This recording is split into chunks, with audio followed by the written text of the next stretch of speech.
Let's read another scary story that was sent to us. I have 3 separate spooky stories to share. Story 1. For background, as a child, I lived in a relatively new home. It was dated, but not old enough to have many previous owners. My family has always hosted Thanksgiving because we have a home on the larger side with enough room to fit 30 people. One specific year, when I was about 3 years old, one of my older cousins stayed with me in my room. I had a crib and she had a sleeping pad on the carpeted ground. This is all from my cousin's POV and how she described things to me now that I'm much older. She said that throughout the night, she had woken up on and off to hear thudding, as if heavy cowboy boots with spurs were clicking as they went up and down the hallway at least 15 times in a row. She could hear chains clinking and the continuous walking throughout the night and was obviously sketched out but chose not to get up to face whatever was making the noise. Following this, she shifted in her makeshift bed and felt her ankles being grabbed and felt herself being yanked towards my crib, as if something was pulling her underneath my crib. She screamed and woke up the rest of the family staying in the house, leaving me in my room to escape, and to this day, she refuses to step foot in my house. Story 2. Continuing with another eerie incident in my home. I believe I was 11 at the time. My bed was set on the wall with my door next to it, and when you laid on the bed, you could look across the room and stare into the opposite corner at a toy kitchen area I had. The corner was empty, but the kitchen sat on one side and a bookshelf on the other, leaving a pitch black empty corner. I opened my eyes and glanced at that empty corner. Nothing was there, but my dog was standing up on the end of my bed, staring intently and barking toward the corner. I wasn't concerned at the time, but I knew that this was unusual for my dog, who was still pretty young and had keen senses. Maybe there are a few spirits wandering my house. Story 3. This takes place when I was 16. For some background, I'm a deer hunter. This year I had the opportunity to go into the desert across the state. It was my dad and I, as well as my grandparents. The camp area we had set up had my grandparents' trailer, and my dad and I stayed in a tent. It was mid-fall. Later in the hunting trip, a normal trip so far, I went to bed as usual. My dad and I had a heater going and were bundled up, as it's known to get very cold at night where we were at. I remember waking up in the middle of the night and needing to use the bathroom. To get to the bathroom, which was a bunch of tarps tied around a bathroom setup, I had to walk around my grandparents' trailer and go through part of the woods. I get to the bathroom, do everything I need to, and as I'm getting ready to leave, I hear the tarps rustling. I glance up above them and see what looks like a deformed deer skull looking through the trees at me. I pull back the tarps to get a better look, and it ducks away and I lose sight of it. I head back to my tent, adrenaline pumping, and as I get through the woods into the clearing where my camp is set up, the moonlight is shining through, and I notice it's beginning to snow. I get to my tent, start unzipping it, and I hear leaves crunching, and turn around to the opening of the meadow, where I see this 6-foot-tall creature, with massive antlers and the same deformed skull face, standing there, looking at me.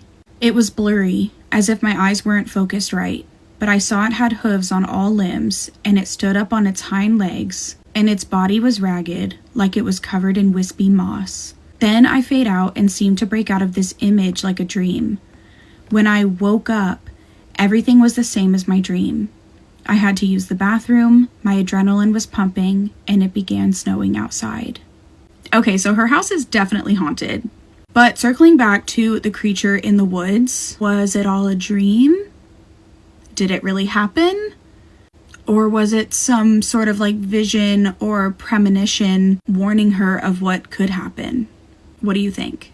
Boyfriend keeps disappearing into the bathroom with a stick of butter, and when he comes out, the butter is gone. Story time. I'm 24, he is 30. We've been together for 2 years, and we finally moved in together. But ever since we moved in, I've seen a new side of him. It's a very odd issue that I can't wrap my head around. So at first, I started to notice the butter was disappearing rather quickly. I assumed maybe I had lost track of how much we had, or maybe he was cooking when I wasn't around. I don't know. But one night, a few weeks ago, I saw him try to stealthily take a stick of butter from the fridge, which I pretended not to notice, and he took the butter with him into the bathroom. Now, I have been noticing that my boyfriend has spent an hour or more in the bathroom at times since we moved in, but I never seen him take a stick of butter with him before. I tried subtly to keep an eye on him, and over a week, he did this 3 separate times, and each time a stick of butter disappeared. Finally, I said one day, "Where did all the butter go? I hardly used any this week and it's gone." And he pretended not to know and said maybe we'd forgotten to buy it. I said no, we had 4 sticks and now they're gone. He just acted like it was a mystery and said, "Guess we should order up some more groceries." We know damn well where that butter went. By now, I was getting very confused, so I ordered groceries and I made it a point of saying, "Good to finally have 4 sticks of butter. This should last quite a while." He made no comment. So on the first 2 days, I used a small amount of butter. I would remark about how much butter we had left. Finally, one day I saw him do it again. He took a stick of butter into the bathroom and was gone in there for over an hour or so, and when he came back, he had no butter. I couldn't believe it. So when I made dinner, I acted shocked that 1 stick of butter was gone. He said, well, maybe we only had 3, but he knew I had been making a point of it. We had 4. That very next day, another stick of butter is gone. I listened at the bathroom door, and I heard the sink water running, and I thought I heard moaning noises. I was so confused. Damn, y'all, he is snatching the hell out of that worm. This time when he came out of the bathroom, I said, I know he's been taking the butter into the bathroom. He got all flustered and said that I must be mistaken. But I said I literally seen him take the butter into the bathroom and come out without it, and that I know he's been lying to me about the quantity of butter in the fridge. He started apologizing for misleading me and said, let's just not talk about it. Listen to this. When he saw that I was getting mad, he said, what if I just order my own separate private butter? I was like, okay, but what are you doing with the butter? He asked me to promise to never ask about his butter activities again and to just put this behind us. He said, just look the other way on this one thing and stressed how it's not that big of a deal at the end of the day. And I was like, okay, I guess. But I've been so confused and even disturbed about it. Like, what is he doing with the butter? Why is he lying about it? Why won't he tell me? I don't even think he's eating it because he's not an overweight guy. And I feel like if somebody ate that much butter, they'd become hefty, but he shows no sign of it. Oh, you poor naive soul. I'm just like, who is this guy? Am I overreacting? Is it just so odd that I see him in a different light now and I'm not sure what to do? Should I just ignore it? Okay, let's get into the update, which was posted in r/fedup. So this morning I said, look, yes, you should buy private butter for your activities, but I said, I need to know what you are doing with the butter. He got very quiet and then said, fine, I'll just tell you this once. And then he told me everything. I cannot tell y'all what it is, but what I will say, it's a sensual activity, extremely sensual. It's definitely an inappropriate use of butter. I cannot even type what it is due to how graphic it is. So either he's greasing the hole or he's snatching the snake, one of the two. Either way, he's not frying up grilled cheese sandwiches in the bathroom. On the other hand, it's just butter. But on the other, I can no longer see him in the same way. I'm staying at my parents', and to make matters worse, a friend of his found the other post and sent it to him saying, laugh out loud, this must be about you. So I guess maybe he used to do it when he was in college, which means other people knew about this. He's now furious, and now other people know what he does with the butter. He is angry at me for exposing his butter-based productivities.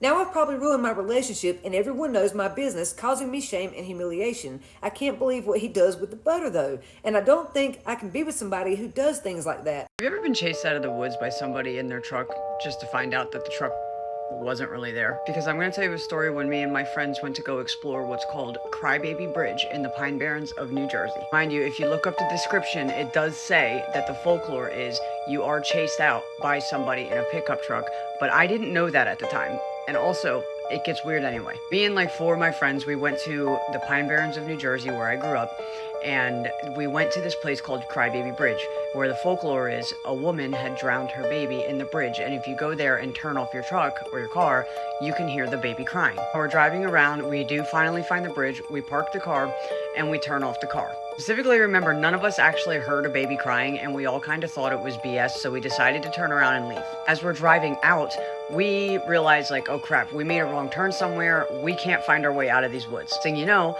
as I'm driving, I noticed a huge, bright pair of high beams blinding me in my rearview mirror. Being annoyed, I slam on the brakes a little bit, and then I start to go because I'm thinking if I brake check him, he's gonna stop. But the chase goes on, and it goes on for about 5 more minutes before I finally get annoyed, and I stop my car, and I grab my baseball bat, and I get out. The creepy thing is when I stepped out of the car, they turned their headlights off. Friends being like, Sparrow, what are you doing? Get back in the car, because they thought if by them turning off their lights, they were gonna jump out and try and kill me.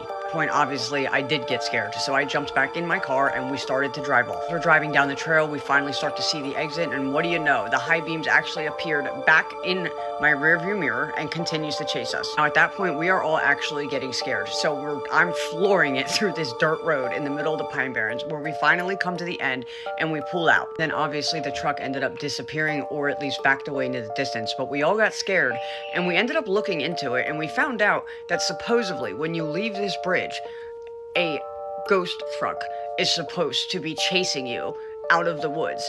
I don't know till this day if it was somebody messing with us or if it was this ghost truck, but if you're a paranormal believer, y'all tell me what you think down in the comments, because like I always say, there's only one thing scarier than animals out in the woods, and that's people. This girl emailed me saying that there was something inside of her house that was mimicking her and her family that she thinks was trying to trade places with her. So we're going to call this girl Sammy for the story. Sammy said that she's never really told anyone this story because it sounds so ridiculous, but it's something that happened to her a few years ago in her house that still haunts her to this day. So her mom is a nurse, and so her mom would sometimes pick up random shifts at night. And so on this night, her and her sister were just home alone. Her sister's name, we're going to call her Cindy. So her mom goes to work, and a little bit later, Sammy is in her room and she's just chilling on her phone. She's kind of watching TV at the same time, and her sister Cindy had already gone to bed. Around 11ish, she hears the front door open downstairs. And when you live somewhere for long enough, you kind of just know the sound of the front door opening, right? It sounded exactly like that, the latch and the little creak that it always made. So she just assumes that her mom had gotten home early, and she was right, because a couple seconds later, she hears her mom go, "Sammy," just normal, the way she always said it. So that's when Sammy shouts back, "Yeah," but her mom doesn't say anything back. So she waits for a couple seconds to see if she's going to say anything back, and she doesn't. So she assumes that she just goes into the kitchen, and then bzzz, her phone goes off. So she picks up her phone, she looks at the text message, and it's a text from her mom. So she opens up the text, kind of wondering why her mom is texting her while she's down in the kitchen. And it says, "I'm running late. I won't be home for an hour." And Sammy's stomach just dropped. She knows that she heard that front door open, and she knows that she heard that voice. So because Sammy was just born differently, she decides that she's going to get up and she's going to go see if her mom is downstairs. So she gets up and she goes to the top of the stairs to look down, and the whole downstairs is pitch black. So Sammy's just standing there horrified when Cindy comes out of her room, and she looks half asleep, and she's like, "Did mom just tell us to come downstairs?" And that's what Sammy just kind of looks at her and goes, "No, she's not home yet." So Cindy just stares at her for a second. She's just standing there when she finally says, "Then who called my name?" Well, interestingly enough, they both decide that they're just going to laugh this off because they didn't really know what else to do. But Cindy decides to go into Sammy's room with her, and they're just going to watch TV. About 5 minutes pass when they start to hear something. Someone is moving around downstairs. Actual footsteps. Not loud, but definitely someone walking around in the kitchen. So they both just stop talking and listen. And then a couple seconds later, a voice comes from the bottom of the stairs in their mother's voice, and it says, "Girls." Sammy said that something about this voice was off. She doesn't really know how to explain it. It sounded right, but then also off. And I hear this a lot when I get these stories. And that's when she hears it. "Sammy," but in her own voice. Exactly like her voice. Same tone, same everything. And they just sat there completely quiet. Neither one of them moved a muscle. And they hear, "Don't, don't, don't." Slowly footsteps coming up the staircase, and they stop right outside of Sammy's door. Then they just hear someone knocked 3 times on Sammy's door. Then, "Sammy, open the door." This time in her mom's voice. Sammy doesn't say anything. About a minute passes, and they hear the actual front door downstairs open. And that's when they hear from downstairs, "Girls, I'm home." And that thing outside of the door just stopped moving, completely silent. Then they heard footsteps walking down their hallway away from their room, but they did not go downstairs. They went toward the attic hatch at the end of the hallway. They end up telling their mom, and their mom checks the entire house. And she's like, "Listen, I checked everywhere. Nothing is here." Well, later that night, they're all sitting in the living room, and they're just watching TV when they hear something coming from the ceiling above them. "Sammy," in her mom's voice. Quiet, but clear. For a long time, nothing like that happened again. And so they all just kind of convinced themselves that it was their minds playing tricks on them. But something happened a few months ago that brought this all back. So one night, it's around 1 a.m. and she's just laying in bed and she's just scrolling on her phone, and her door is open and the hall light is on. Cindy's room is right across from hers, and she hears Cindy's door open, and then she sees Cindy's shadow pass by her door. She assumed that she was going to the bathroom or going to get a drink or something, but she thought it was kind of weird because the way that Cindy was walking was super slow. She was walking very slowly past her door. Now she just saw her out of the the corner of her eye, but it definitely looked like her. Same height, same long hair. So she goes, Cindy?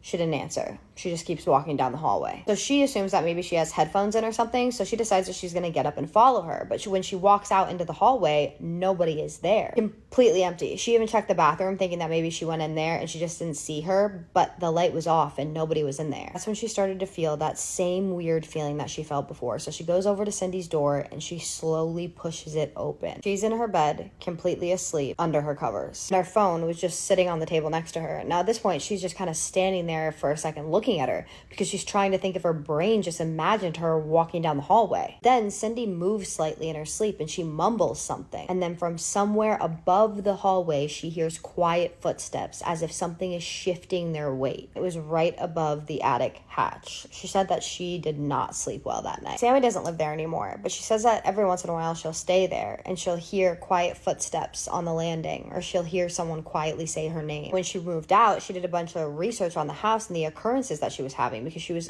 clearly confused about why this was happening, and she also wanted to know why it was targeting her. The only answer that the deep wormhole of Google gave her was that it was a mimic. It possibly wanted to trade places with her, and she said that even saying that makes her eyes water. She says that now whenever she visits her mom and Cindy, that she's always drawn to the upstairs, but fear throws reality at her real quick, which she supposes is quite fortunate. There come a time now where she does no longer spend the night there. Whenever she has to watch her sister, she now comes to her house. She said that one final strange thing is that her dog is a fluffy brown border collie that loves everyone. But whenever she has her sister over at her house, he'll bark, cower, and growl, like almost like he knows the darkness that she's living in, she said. So what did you guys think of that story? It always freaks me out so much when I get these stories about mimics and they change voices. And especially when they change into your own voice. Imagine hearing your own voice say something to you from the other side of the door. Oh my gosh. And like telling you to open the door. It's all too much. I seriously and genuinely do not know what I would do. I have never experienced a mimic myself, but as you guys know, if you watch my stories, like all of them, you know that my mom has one, or she has some type of doppelganger or something, because both my stepdad and father have seen her, like physically seen her with their eyes, and they didn't ever meet. I don't even think they ever met each other. Maybe once or twice they did, but they certainly never talked about those two things, and my mom didn't tell either of them the stories. So, and they were both genuinely terrified, my mom said, when these occurrences happened. So I know that this can be so terrifying. I just don't know firsthand, and I cannot imagine experiencing this. So tell me what you guys think of the story. What do you think it is? Do you think it was trying to trade places with her? That's a new one. I haven't heard that before. And do you think it was in fact a mimic? And also, what do you think the scariest part of the story was? I would like to know that as well. So drop all your thoughts, opinions, and suggestions down below in the comments. But as always, be respectful. You guys, there were so many disrespectful comments in my last video. If you have to leave disrespectful comments underneath a stranger's video, especially when it's not even my story, it's someone else's story, and you're being rude for no reason to a stranger, you need to look at yourself and figure out why you don't like yourself. Because it genuinely makes me feel bad when people do that, because it shows how little confidence you have in yourself. Just to post something on the internet in hopes that other people will see it and agree with you or laugh with you, or it's so low vibration, and I won't have it in my comments. And I really truly hope that you guys that are doing that you find some peace with yourselves. I'm sorry I do not have time for the shout outs, but I do want to apologize that I have not posted this much this week. I've been on a business trip in Miami and it has been very busy, so I will go back to normal posting schedule next week, but I will be posting tomorrow, and I will be posting on Thursday as well, and Saturday, so it'll be okay this week from now on, I think. But I love you guys so much. My name is Kaisa. I tell your paranormal experiences on here about 5 nights a week, so if you're into that, hit that follow button, and I just need you to do 3 things for me. And what are those? Keep sending me your scary stories, have a safe night, and what's the third one? Stay with me, have a spooky night. Love you guys so much, my spooky babies. I'll see you in the next one. Spooky kisses and haunted hugs. What would you do if you were biking home late at night and then your bike breaks and then you see a clown step out of the woods and start calling your name? This is Scared with Jess, and today's story is about a girl who said that back in 2016, everybody thought that it was just another clown panic story, but she says that she was chased down by something that wasn't a person. This happened in October 2016 when everybody was posting clown sightings and nobody knew what was real anymore. That's why I kept my mouth shut for a long time after. I knew exactly what people would say. Some random guy in a costume or some teenager trying to scare people. Everybody was already sick of hearing about clowns by then, so if you said you saw one, people rolled their eyes before you even finished talking. I was 17 and working closing shifts at a restaurant just outside of town. Nothing fancy, just burgers and fried food and the kind of place where the managers make you do 10 extra things before you leave. I rode my bike to work because I didn't have a car yet, and my route home went past a stretch of road I already didn't like much. One side had a few houses set back from the road, and the other side was a ditch and then woods. Not deep forest or anything, but enough that once it was dark, you couldn't really see in there. That night, I left later than usual. We got slammed at the end and then I had to help close. I remember being tired and mad about it because I had school the next morning. I made it maybe halfway home before my chain came off.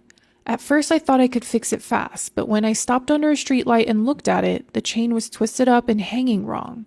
I got grease all over my hands trying to get it back on, and then when I moved the pedal, it slipped right back off. So I gave up and started walking the bike. I was passing the wooded part when I saw something light-colored between the trees. I only noticed it because it wasn't moving, and at first I thought it was some decoration somebody had dragged out there.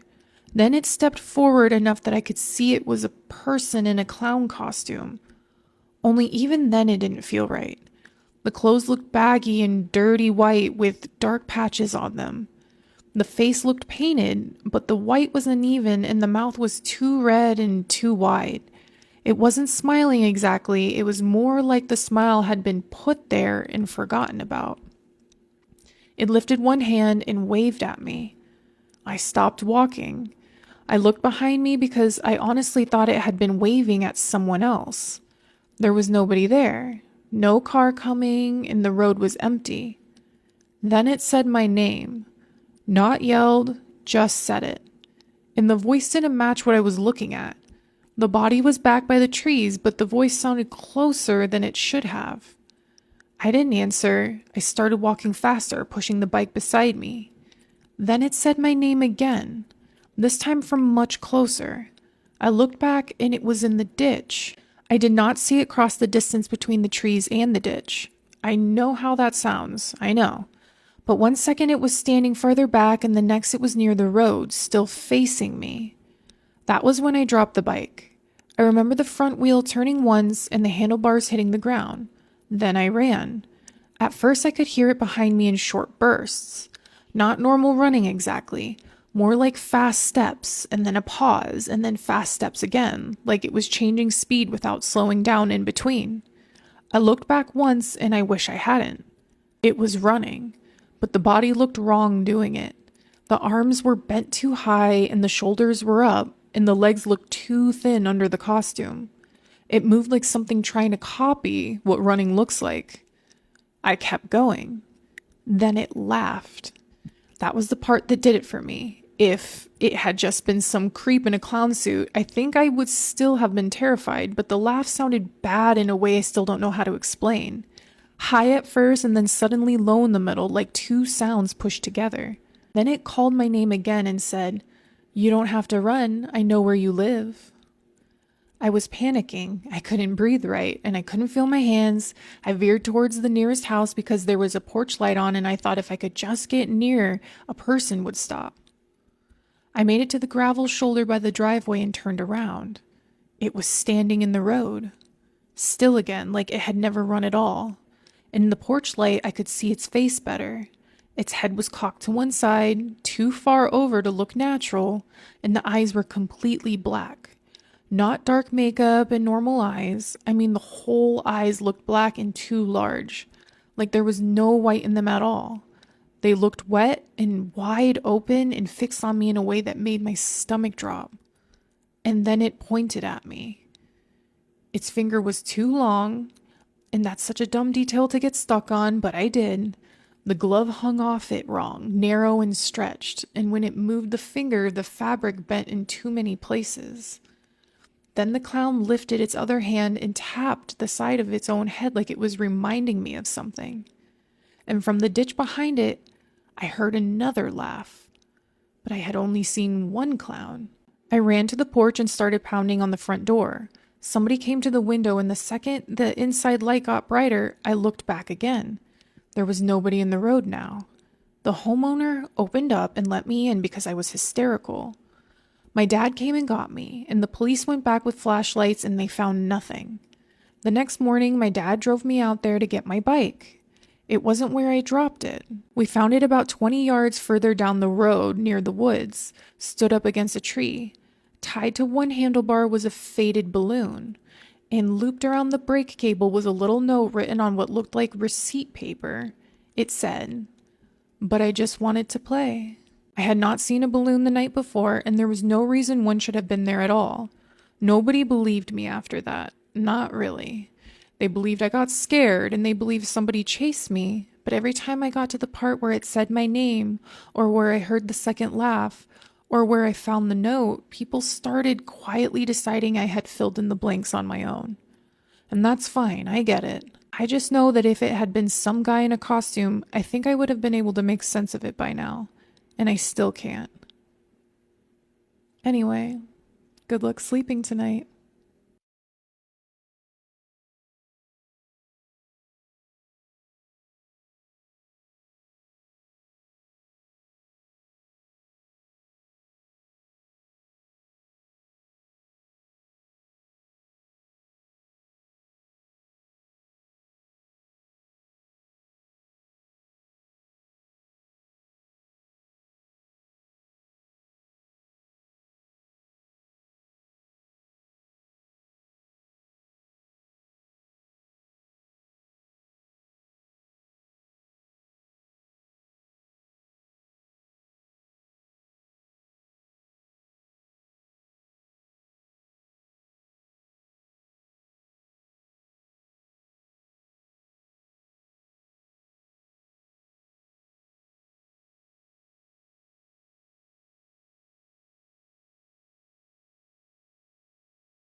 ওগো, কতদিন ধরে তোমার লগে আমি কথা কইতাছি, মাগার কি করো নাইকা? হ্যাঁ, আরো থেকে আউনের পর থেকে কি করতেছো?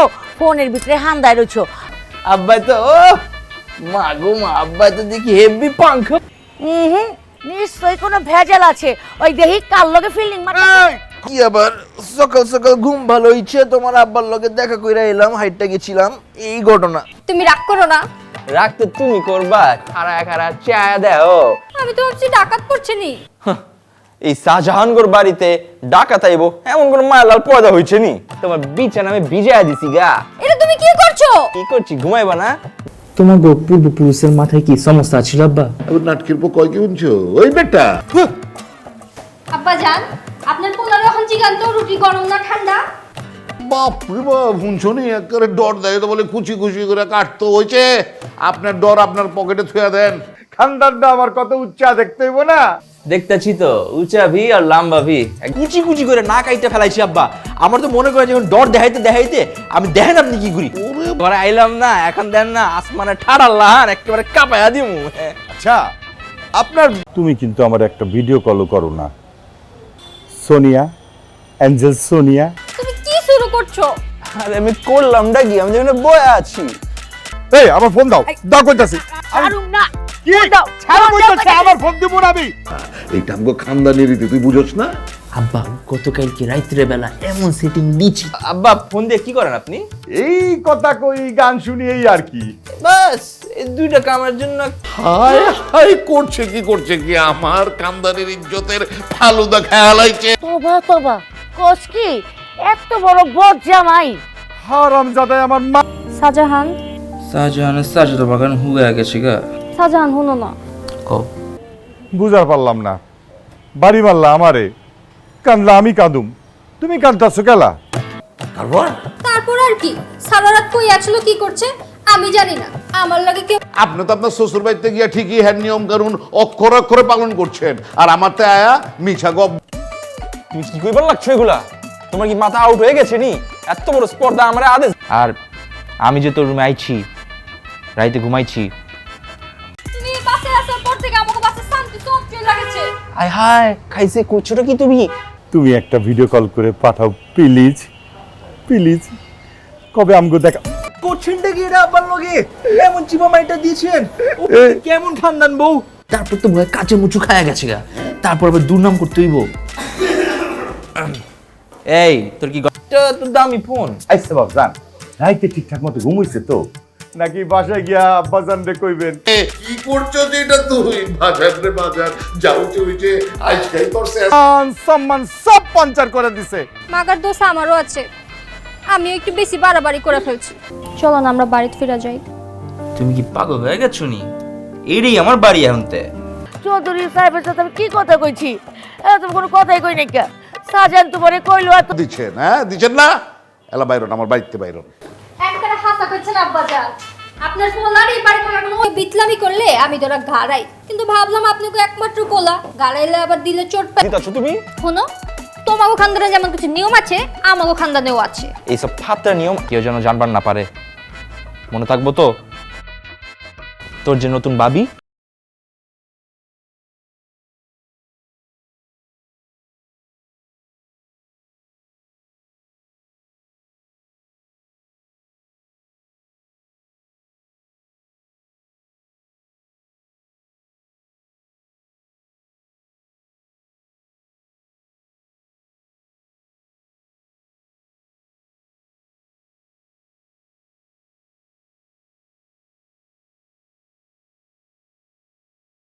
Get ready with me while I tell you guys these ghost stories. These 2 stories were sent into my email, and if you have any ghost stories, paranormal encounters, or scary stories that you want to share, you can send them to the email in my bio. This first happened to me and my cousin when we were younger. We were staying over at our uncle's house, and it started off like a normal night, watching scary movies, messing around, trying to scare each other. You know how it is when you watch too many horror movies in a row, you start feeling brave. That's not how it is for me. When I watch too many horror movies in a row, I start feeling scared. I start feeling paranoid. I start feeling like I'm to turn every single light on and put a Disney movie on after. That's how I start feeling. At some point, I had this idea. What if we actually tried to contact something? No. Why? Why? Genuinely. Why? Not as a joke. Like, actually try. So we started grabbing random things around the house. My cat, okay. Mirrors, perfume bottles, anything we thought that could attract something. And then we went outside and it was completely dark, like pitch black. No street lights, no noise, just wind. That kind of quiet where every little sound feels amplified. But instead of backing out, we kept going. We brought a Ouija board with us. Y'all and your Ouija boards, okay? I'm gonna need you guys to stop. We brought a Ouija board with us, set everything up, and started asking questions. At first, we got no response, and then it started moving. You guys. It was answering us. Slow, but clear enough that we both noticed it. And instead of taking this as a sign to stop, we kept going for a long time. It was maybe an hour or longer. Just sitting out there in the dark talking to something we couldn't see. And then suddenly, the lights inside the house shut off. Completely. Pitch black. And that's when the fear actually hit. That's when the fear hit? Not when you were talking to something over the freaking Ouija board? Because it didn't feel playful anymore. And it wasn't funny. It was real. We both panicked and ran back inside. I ran straight to my room and slammed the door. My heart was racing and I was just trying to calm down. But after a few seconds, I realized something. My cousin didn't follow me. Listen, if you are not keeping up, if you're not following, so sorry, but I would probably do the same, okay? I'm getting myself out of there. I am running, okay? And if you are not as fast and are behind me, I don't know what to tell you, but to be completely honest, I'm not turning around. I'm not looking to see what's behind me. I want to get out. So I opened the door, went back into the hallway, and walked downstairs. And that's when I saw him, sitting there, completely still, on the couch, just facing forward. No expression, no reaction, nothing.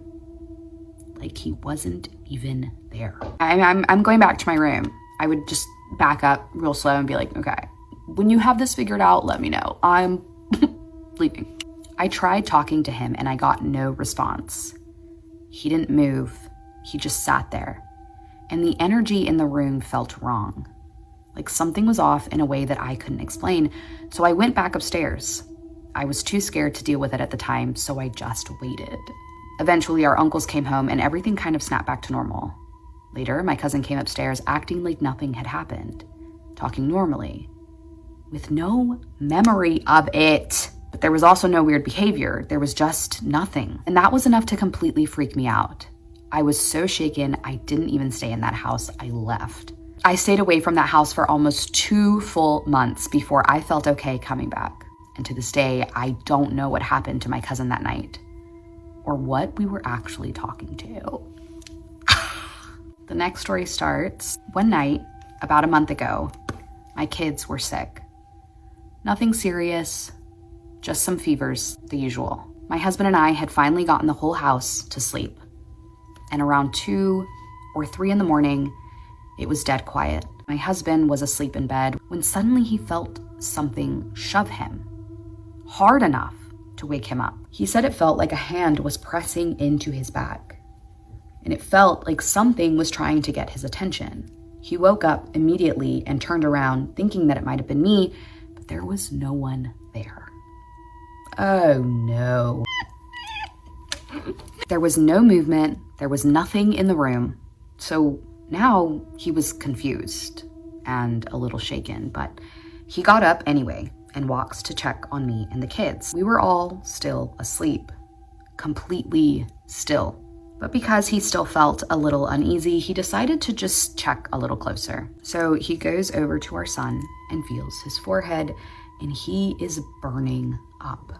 His fever had gone up way worse than before. The sort of temperature that needs some sort of assistance and acknowledgement. The timing of it just didn't make sense to us though, because there was no noise. No one crying, nothing that would have woken him up naturally. Just that feeling of someone pushing him, like trying to get him to wake up,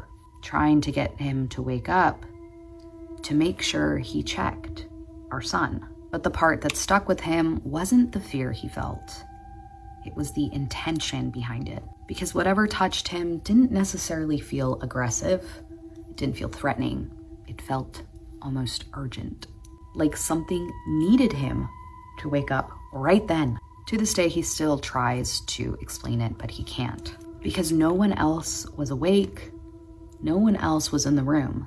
But something made sure that he didn't stay asleep. And honestly, I don't know what's worse. The idea that something might be watching you, or the possibility that sometimes it's trying to help.